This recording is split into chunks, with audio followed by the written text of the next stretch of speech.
Adaeze had always believed in love. When she married Chijioke, she thought she had found her soulmate. He was charming, hard-working, and knew how to make her laugh. But marriage revealed a different side of him, a cruel, impatient man with a temper that could shake walls. Welcome to Tales by Steph, a home of interesting African stories. It started with insults. Chijioke would call her useless, mock her cooking, and tell her she wasn't good enough. Then the insults turned into slaps, and soon slaps became beatings. She endured it, hoping he would change. But he didn't. And the worst part? His mother, Ngozi, encouraged his behavior. From the moment Adaeze stepped into their home, Ngozi despised her. She called her weak, unworthy of her son, and treated her like a slave. If Adaeze didn't move fast enough, Ngozi would slap her. If she defended herself, Chijioke would punish her. Adaeze was trapped in a house that felt like a prison. She had a son, Obinna, and she knew she had to stay strong for him. But as she became pregnant again, her suffering only worsened. She did not know that she was carrying twins. She only knew that her body ached, her spirit was crushed, and her husband had lost all love for her. One night, an argument turned deadly. Chijioke came home late, reeking of alcohol and another woman's perfume. When she confronted him, his anger exploded. He grabbed her by the neck, slammed her against the wall, and punched her stomach hard. A sharp pain tore through her body. She collapsed, screaming. Blood pooled beneath her. She clutched her stomach, her vision blurring. Ngozi stood in the doorway watching but doing nothing. By the time she was rushed to the hospital, it was too late. The doctor's words shattered her heart. She had lost the pregnancy. Both babies were gone. Adaeze lay on the hospital bed, staring at the ceiling. Something inside her snapped. She had endured enough. She would not die in that house. She had to leave. Adaeze remained in the hospital for 3 days, her body healing, but her soul shattered. The nurses were kind, but their pity stung like fresh wounds. They knew. They saw the bruises, the fear in her eyes. One of them whispered, "Leave before he kills you." She already knew that. On the 4th day, Chijioke arrived, acting like the perfect husband. He brought food, flowers, and fake tears. "Ada, I'm sorry," he said, his voice trembling. "I didn't mean to hurt you. I was drunk. I wasn't thinking." Adaeze stared at him, numb.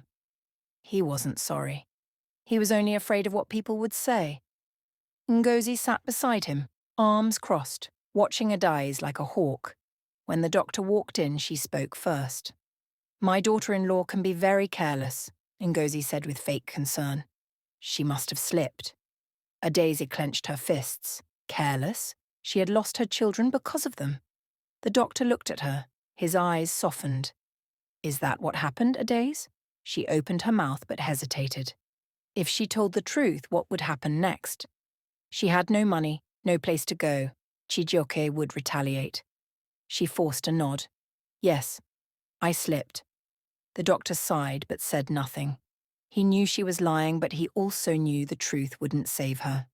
That night, when Chijioke left the hospital to celebrate with friends, Adaeze made her decision. She would never go back. With the little strength she had, she called her mother. "Mama, please, I need you." By morning, her mother arrived, tears in her eyes. She helped Adaeze dress, gathered her things, and together they left the hospital without telling Chijioke. As they stepped into the car, Adaeze held Obinna close. He was only 4, too young to understand, but he sensed something was wrong. "Mama, where is Papa?" he asked. She kissed his forehead. "We're going home, my love, somewhere safe." As they drove away, Adaeze looked out the window, feeling the chains around her break. For the first time in years, she was free. But she knew Chijioke wouldn't let her go so easily. Adaeze sat in her mother's small sitting room, sipping hot tea, but her hands wouldn't stop shaking. It had been 2 days since she left Chijioke, yet she felt like a hunted animal. Every shadow, every sound outside made her flinch. She hadn't eaten much, hadn't slept at all. Her mother, Mama Ifeoma, watched her closely. "You need to rest, Ada," she said gently. "You're safe here." Safe, was she? She had expected Chijioke to come storming through the door, dragging her back, but he hadn't come.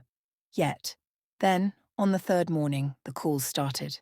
The first one was soft. "Ada, please, come home, let's talk." The second one was sharper. "You're embarrassing me. Come back before I lose my patience." By evening, he was furious. "You think you can leave me? You and that bastard child of yours? Try me." Adaeze's blood ran cold. She blocked his number, but he was relentless. He started sending people, his friends, his cousins, even his pastor, to convince her. "He's changed," they said. "He regrets everything." Mama Ifeoma met each of them at the door with fire in her eyes. "Tell him if he comes near my daughter again, I will make sure the whole village knows what he did."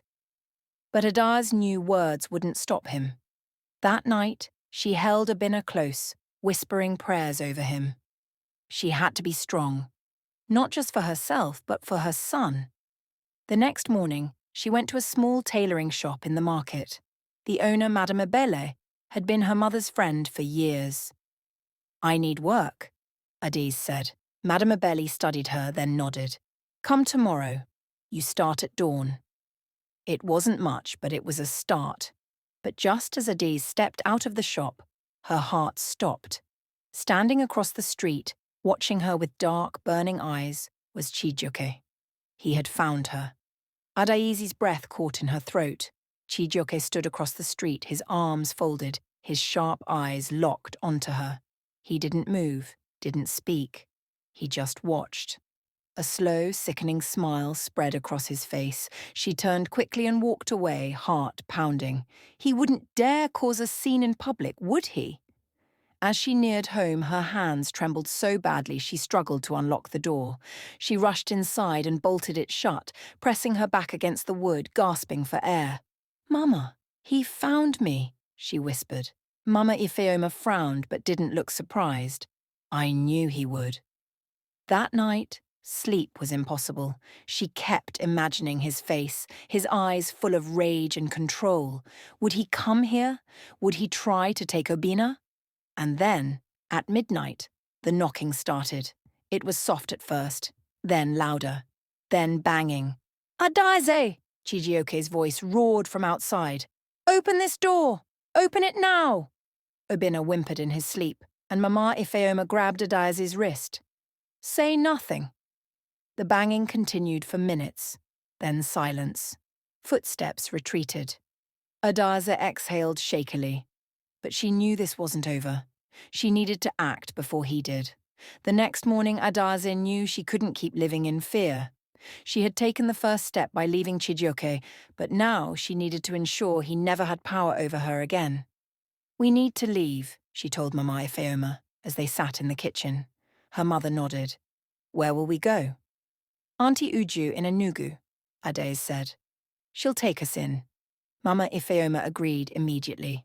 They packed their things in silence, taking only what they needed. Adaeze woke Abina and whispered, "We're going on a trip, my love." The little boy rubbed his eyes and nodded sleepily. He didn't ask about his father. He already knew not to. By evening, Uncle Jide, a family friend, arrived with his taxi. "Are you ready?" he asked. Adaeze took one last look at her mother's house, the place that had given her safety for a short time. Then she nodded. "Let's go." As they drove through the night, Adaeze kept checking the rearview mirror, half expecting to see Chijioke's car following them. But the roads were empty. By dawn, they reached Enugu. Auntie Uju welcomed them warmly. "You're safe here," she assured Adaeze, squeezing her hand. For the first time in weeks, Adaeze allowed herself to believe it. She got a job at a small shop and slowly started building a life for herself. She changed her phone number, cut off anyone who might tell Chijioke where she was. Weeks passed, and for the first time in years she felt peace. Then one afternoon, as she walked home from work, her phone rang. An unknown number. She hesitated, then answered. A slow chuckle filled her ears. "Did you really think you could hide from me?" Adaeze's blood ran cold. She froze in the middle of the road, gripping her phone so tightly her knuckles turned white. Chijioke's voice slithered through the speaker like poison. "I gave you a chance to come back, Adaeze," he continued, his tone chilling. "Now, you'll regret making me chase you." She couldn't breathe. The street around her suddenly felt too open, too exposed. He was watching her. Without another word, she ended the call and rushed home, heart pounding in her chest. As soon as she stepped inside, Mama Ifeoma and Auntie Uju noticed her pale face. "What happened?" Mama Ifeoma demanded. "He found me," Adaeze whispered, voice trembling. The room fell silent. Auntie Uju's expression darkened. "Then we need to act fast." That night, they locked every door and window, but Adaeze knew locks wouldn't stop him. A few days later, the threats began. First, she found a note pinned to the shop's door. "Come home now, or I'll make you regret it." Then, one evening, a brick smashed through Auntie Uju's window. Inside, a folded paper read, "You're running out of time." Adaeze was terrified, but something else burned inside her now. Anger. For years, she had been his prisoner. He had beaten her, humiliated her, stolen her children. Enough. She went back to Barrister Okocha, this time with the threats as proof. "This is enough to file a police report," the lawyer said firmly. "We can take legal action." Adaeze nodded. "I want to fight back." That night she made a vow to herself. Chijioke would never control her again, but she had no idea just how far he was willing to go. Adaeze barely slept that night. Every noise outside made her heart race. She had filed the police report, but she knew the system was slow. Chijioke wouldn't wait. The next day, she went about her routine as usual, but she was always looking over her shoulder. Something was coming. She could feel it. That evening, as she and Obinna walked home from the market, a black car pulled up beside them. Her stomach dropped. Before she could react, 2 men jumped out. "Run, Obinna!" she screamed. She tried to fight, but one of the men grabbed her arm, twisting it painfully. The other snatched Obinna before he could escape. "Your husband wants to see you," one of them sneered. Panic shot through her veins. They were taking her back to Chijioke. She struggled, kicked, screamed, but the street was empty. No one was coming to help her. Then, a sudden loud whistle. A group of young men appeared from a side street running toward them.